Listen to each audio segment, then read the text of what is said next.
But now I feel that I'm in the driver's seat now. I am the champ. So you know what? And if you want to sign on the dotted line, you got to take the drug test now.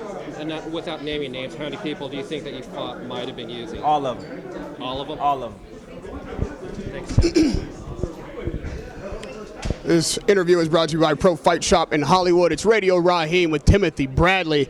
Hey, Tim, it's been more about you, the lead up to this fight, than your opponent. It seems like people are eager to see what you're going to bring after your Pacquiao fight. When you were in here last, you had something to prove. You went out there and got the decision, but it didn't feel like people gave you the credit for that decision. So now, what do you feel like it's going to take on March 16th to win the fans over and get the credit you feel you deserve? Well, I think what the fans need to see is they need to see some knockouts.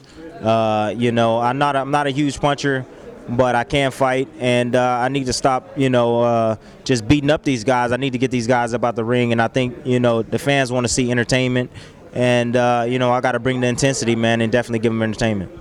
Now, you mentioned that the fans want to see knockouts. That's always true. You're not known as a knockout artist, so what are you doing differently in this camp to bring those knockouts about? Well, I've been really focusing on my technique. I went back, analyzed analyzed myself, my training, everything that I do during training, and you know what? I came up with technique. I rush a lot of shots most of the time. The power is there. I'm strong. I'm a strong guy, man. I can bench over 300 pounds. I'm strong, but I lack a little bit in technique. And Joel and I, my team and I, we've been working on the technique, and we see the difference.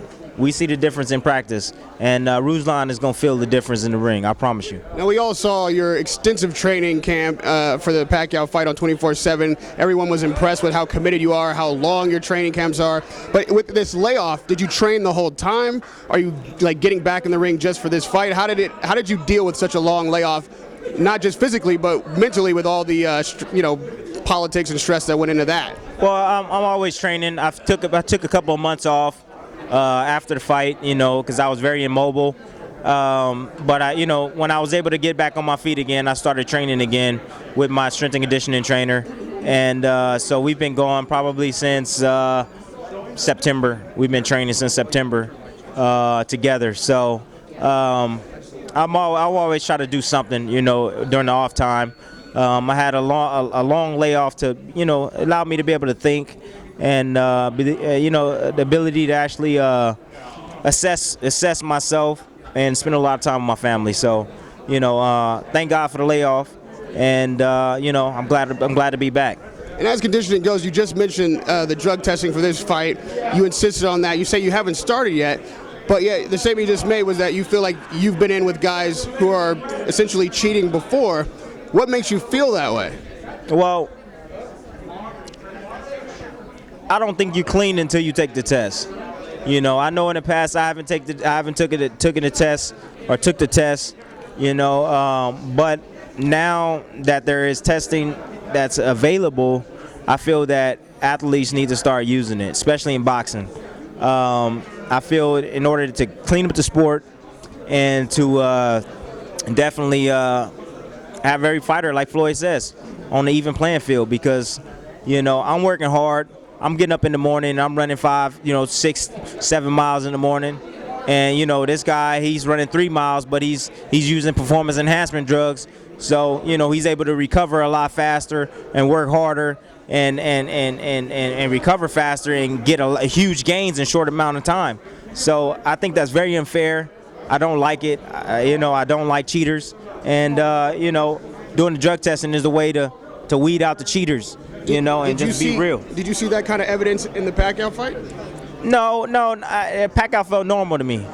He didn't feel like he was just had freaky, crazy power or speed. He felt normal. It felt like after the first round, I was like, oh, this is it. After the first round, I was like, oh, this is the best fighter in the world. Okay, all right, cool. It wasn't a big deal to me. It wasn't a big deal to me. Pacquiao wasn't a big deal to me. The fact that I had injuries, that I suffered injuries during the fight, that's what altered my performance and altered what I was planning on to do. and that's plain and simple. And last question on that subject, what is the main reason why the rematch didn't happen? Did it have anything to do with you requesting drug testing? Did it have, what was it, politics, money? Why didn't that rematch come about? I don't know. I have no idea. I have no idea.